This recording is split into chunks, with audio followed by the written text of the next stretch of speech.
Al-masyru'at, hal-hal yang disyariatkan. Tahwidul qiblati, perpindahan kiblat.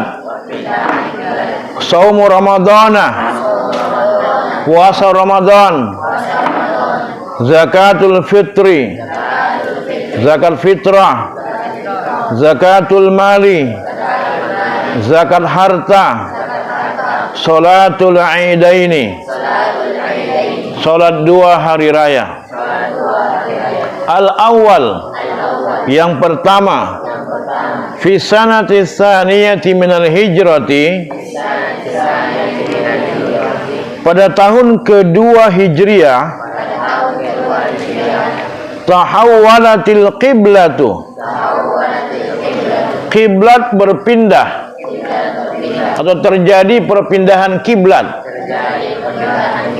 min Baitul Maqdisi, dari Baitul Maqdis, ilal Ka'bati, menuju Ka'bah.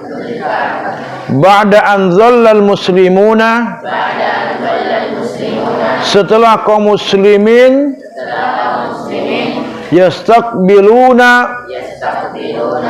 ya, berkiblat ke, ya, berkiblat Baitul Maqdisi, ke Baitul Maqdis selama 16 syahran,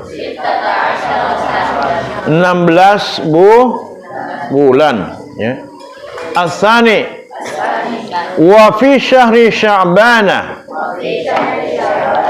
dan pada bulan Sya'ban, aujaballahu shauma Ramadana, Allah telah mewajibkan puasa Ramadan alal muslimina, atas kaum muslimin, liyadzuqa shaimu, agar orang-orang yang berpuasa itu merasakan syiddatal ju'i wal 'atashi, kerasnya rasa lapar dan rasa haus.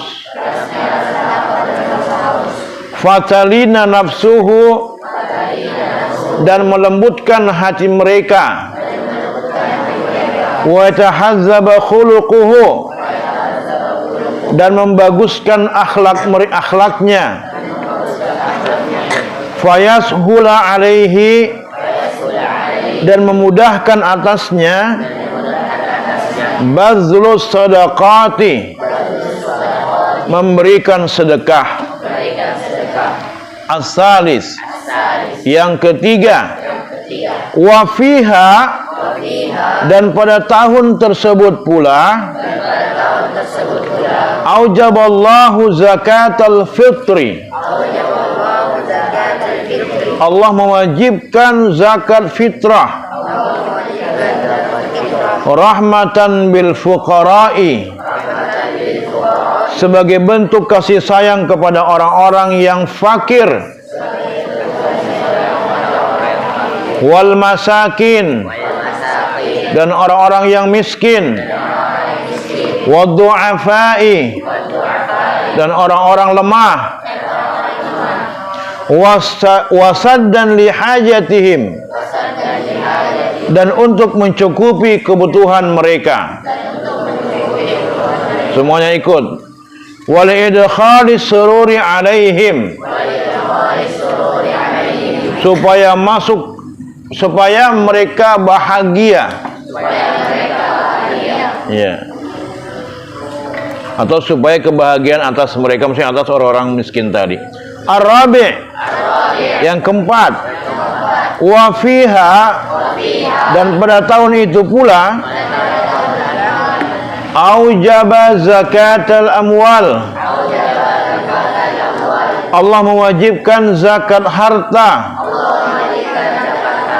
Wa ataha, dan memberikan zakat itu lil asnafis samaniyati,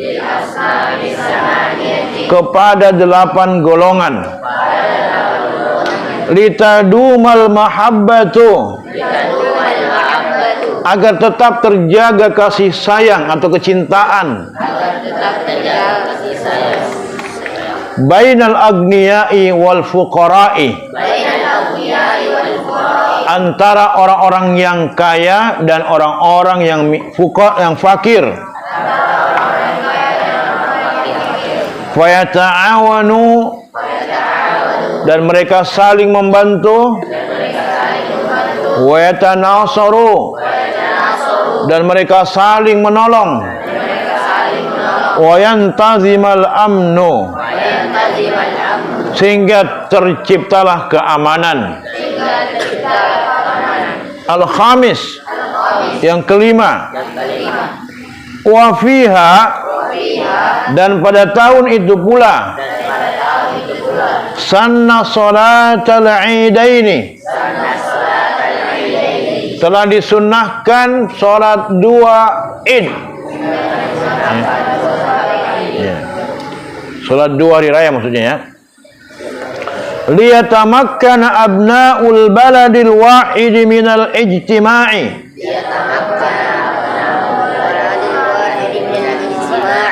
supaya memungkinkan penduduk negeri itu bersatu dalam sebuah perkumpulan.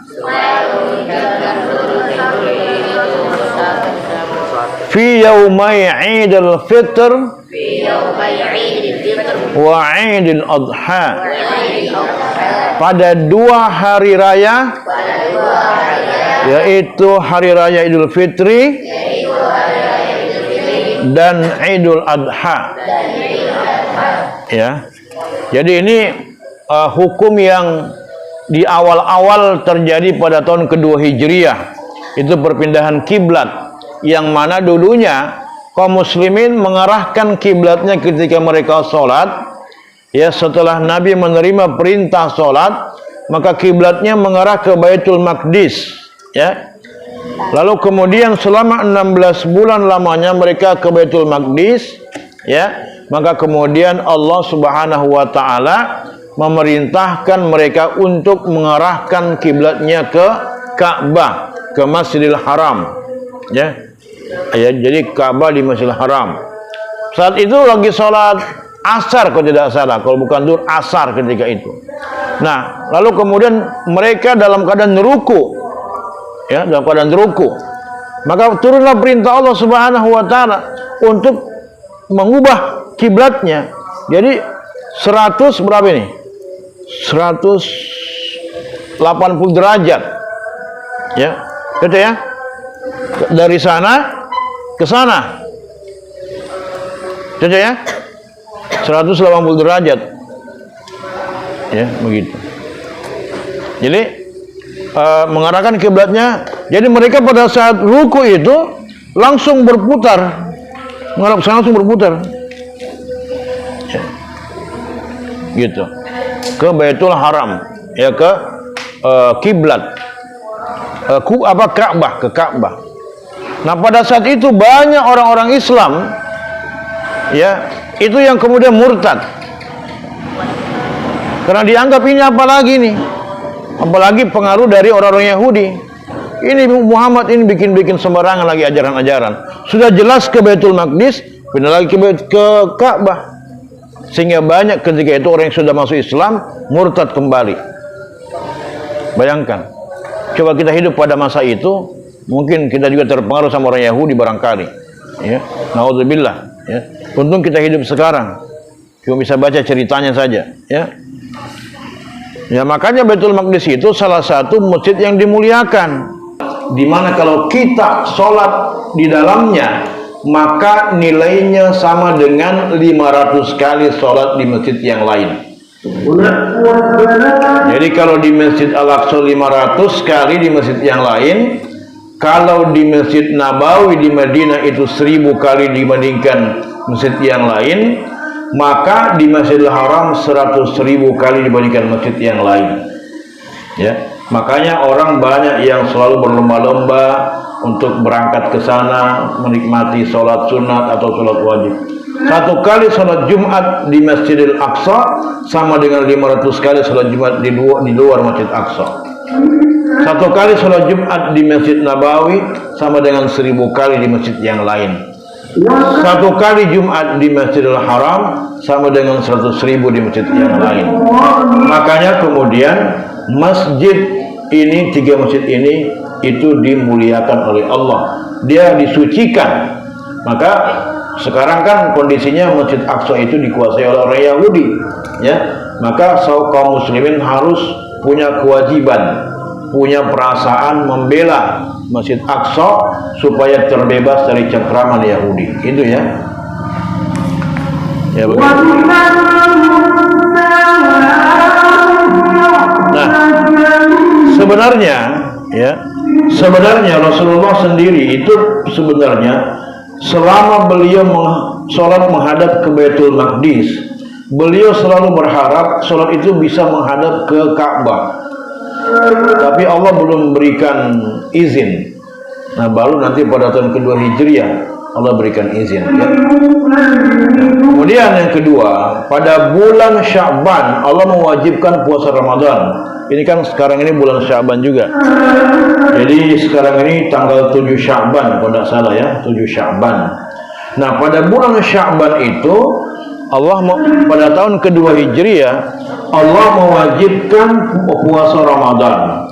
Nah, sehingga pada bulan depannya bulan Ramadan kaum muslimin mulai puasa pertama dalam sejarah kehidupan mereka menjadi seorang muslim, ya. Nah, mereka puasa dan pada bulan Ramadan itu pula Allah mewajibkan perang Badar, kan? Perang. Jadi mereka tuh kaum muslimin dulu itu mereka ikut perang Badar dalam keadaan berpuasa. Bayangkan, ya. Kita kadang-kadang disuruh saja mengaji bulan Ramadan, kadang-kadang susah. Ya, pergi sholat berjamaah, kadang-kadang berat. Ini perang ini. Dalam keadaan perang di bulan Ramadan, luar biasa. Tujuan puasa itu dalam rangka supaya ya orang-orang yang puasa itu merasakan kesulitan menahan rasa lapar, rasa haus. Orang-orang yang miskin itu kan biasa kasihan, mereka tidak punya uang untuk membeli beras, ya, tidak punya uang untuk membeli makanan, punya anaknya mestinya banyak sekali maunya juga, anaknya mau beli ini beli itu tidak ada uangnya, kan begitu, ya.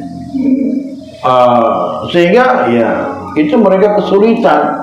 Adanya perintah puasa bagi orang-orang seluruh kaum muslimin, ya, itu menunjukkan bahwa ya Allah ingin memberikan pelajaran kepada kita agar kita merasakan begitu sulitnya lapar, begitu sulitnya haus itu. Fatalina nafsuhu ya wa yatahadzaba khuluquhu. Dan supaya kalau kita puasa itu jiwa kita itu menjadi halus. Kenapa jiwa kita halus kalau berpuasa? Karena kan kalau kita menahan lapar pasti kita menahan juga yang lain, ya. Menahan marah. Kita kan tidak mau puasa kita ini batal, kan begitu. Biasanya kalau orang puasa kan pasti maunya mengaji, maunya berzikir, sehingga halus jiwanya, ya. Jadi untuk apa kemudian kita berpuasa tapi kemudian selalu marah-marah, ya, sehingga mengurangi pahala puasa kita. Tidak batal puasanya, tapi kurang pahalanya, ya. Nah, maka orang yang berpuasa itu ketika mereka mampu menahan semua itu, maka melembutkan hatinya, sehingga perangainya bisa baik, akhlaknya bisa baik, ya, sehingga kepeduliannya muncul, mudah bagi mereka untuk memberikan sedekah kepada orang lain. Makanya di bulan puasa kan banyak orang-orang kaya tergerak untuk memberikan sedekah, infak kepada orang-orang yang tidak mampu, ya kan begitu. Nah, itu. Nah, kemudian wa fi aujaballahu zakatul fitr. Pada tahun itu juga Allah mewajibkan zakat fitrah, ya, di mana kita mengeluarkan, ya, 1 sok, ya, makanan pokok kita. Kalau sekarang hitungannya berapa ya? 2,5 kilo, ya, 2,5 kilogram, ya, zakat fitrah. Zakat fitrah itu, ya, kita keluarkan untuk mensucikan puasa kita, mensucikan puasa. Karena mungkin selama puasa kita mungkin banyak mengeluh atau mungkin pernah marah dan sebagainya, maka dengan zakat fitrah mudah-mudahan bisa mensucikan puasa kita, dan juga sebagai bentuk kasih sayang kepada orang-orang yang fakir, orang miskin, orang-orang yang lemah, ya. Nah, orang-orang yang lemah kan luar biasa tadi, ketika mereka tidak punya uang, tidak punya bahan pokok makanan, tiba-tiba ada yang berikan dia zakat, luar biasa senangnya, ya, senang mereka, ya. Wasaddan lihajatihim, kemudian tercukupi juga kebutuhan mereka, ya. Makanya zakat itu kalau bisa ya diberikan kepada ada orang yang miskin, kira-kira kebutuhannya apa, itu nanti diberikan ke situ supaya mereka tercukupi kebutuhannya, ya. Nah, kemudian walidkhali sururi alaihim, sehingga masuk rasa bahagia dalam hati mereka. Wa fiha aujaba zakatal amwal, dan pada tahun itu pula Allah mewajibkan zakat amwal, zakat mal, ya, bukan zakat mall, ya, zakat mal, ya. Ini kan kadang-kadang kita ini lebih banyak ke mall, bayar pergi mall daripada mal, ya, pada bayar zakat mal, lebih banyak zakat mallnya, ya. Nah, jadi zakat harta itu Allah wajibkan bagi kita kaum muslimin yang punya kelebihan harta, dan ketika harta kita itu ada dua syaratnya, keluar 2,5%, ya, selama 1 tahun, udah belajar ya, 1 tahun haulnya, periodenya 1 tahun, kemudian sampai nisabnya, sampai ukurannya itu 85 gram emas. Jadi kalau kita punya uang, kita punya harta tersimpan selama 1 tahun hijriah, awal kita berusaha, misalnya taruhlah kita berusaha bulan Ramadan, maka Ramadan berikutnya, ya, uang kita sudah sampai 85 gram emas, maka dikeluarkan zakatnya 2,5%, ya. Atau kita berusaha di bulan Rajab berikutnya, itu juga dihitung begitu. Jadi berdasarkan awal bulan di mana kita mulai usaha atau kita bekerja, ya. Jadi tidak harus bulan Ramadan zakat mal itu, ya, tidak harus bulan Ramadan, ya, tapi dia dihitung dari bulan di mana kita berusaha, ya. Jadi kalau bulan Rabiul Awal tahun depan begitu. Makanya zakat mal itu bisa saja dibayarkan di luar bulan Ramadan. Tapi orang biasanya lebih suka membayar pada bulan Ramadan, ya. Nah, wa'ataha lil asnafi tsamaniyah, dan diberikan zakat itu kepada 8 golongan sebagaimana yang tercantum di dalam surat At-Taubah ayat 60, ya. Ada 8 asnaf, ya. Nanti dicari silakan di surat At-Taubah ayat 60, ya, di situ, ya. Nah, itu dan zakat itu tidak boleh diberikan selain daripada 8 golongan itu. Misalnya untuk pembangunan masjid tidak boleh, untuk pembangunan jalan tidak boleh zakat itu. Khusus 8 golongan yang Allah sebutkan dalam surat At-Taubah ayat 60. Cari nanti, ya, dibaca, ya. Nah, kemudian sehingga apa, ya, untuk supaya muncul rasa cinta antara hubungan baik antara orang yang kaya dan orang miskin, ya, sehingga mereka bisa saling membantu, saling menolong, sehingga terciptalah keamanan. Ini salah satu berkah yang Allah berikan kepada manusia ketika mereka menjalankan satu ketentuan Allah, yaitu zakat misalnya, ya.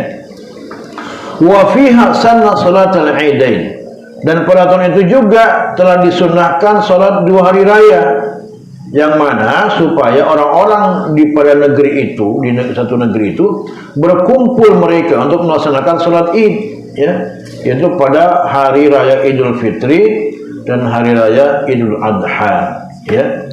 Nah, biasanya kalau di negara-negara Arab lebih ramai Idul Adha dibandingkan Idul Fitri. Kalau kita di Indonesia kan lebih ramai Idul Fitri biasanya. Tapi kalau di negara Arab biasanya lebih ramai Idul Adhanya. Liburnya lebih panjang dibandingkan Idul Fitri. Karena kan ada namanya hari-hari tasyrik, hari-hari untuk penyembelihan hewan kurban. Dan mereka itu wah, luar biasa gitu, meriah sekali, ya begitu. Nah, baik, itulah yang bisa kita bahas pada kesempatan malam ini, ya tentang hal-hal yang Allah syariatkan di tahun kedua Hijriyah, ya. Baik, ya.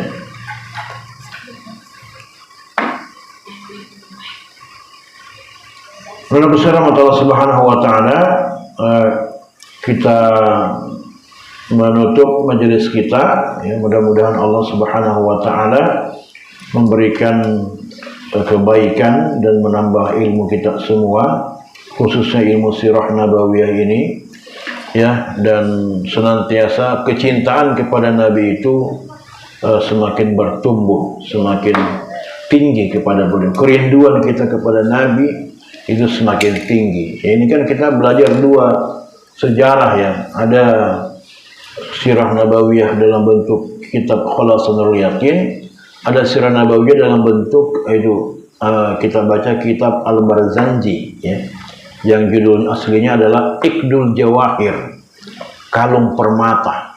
Di situ bercerita tentang sejarah Rasulullah SAW juga, dari lahir sampai wafatnya beliau. Ya. Baik, ya, itu nanti insya Allah pada pelajaran ke-8 kita masuk pada tahun ke-3 Hijriah. Itu berbicara tentang beberapa peperangan, ya. Ada perang Ghatafan. Baik, begitu mari kita baca istighfar 3 kali dan membaca doa kafaratul majelis. Astagfirullahaladzim, astagfirullahaladzim, astagfirullahaladzim. Subhanakallahumma bihamdik, asyhadu an la ilaha illa anta wa astaghfiruka wa atubu ilaik. Assalamualaikum warahmatullahi wabarakatuh. Waalaikumsalam.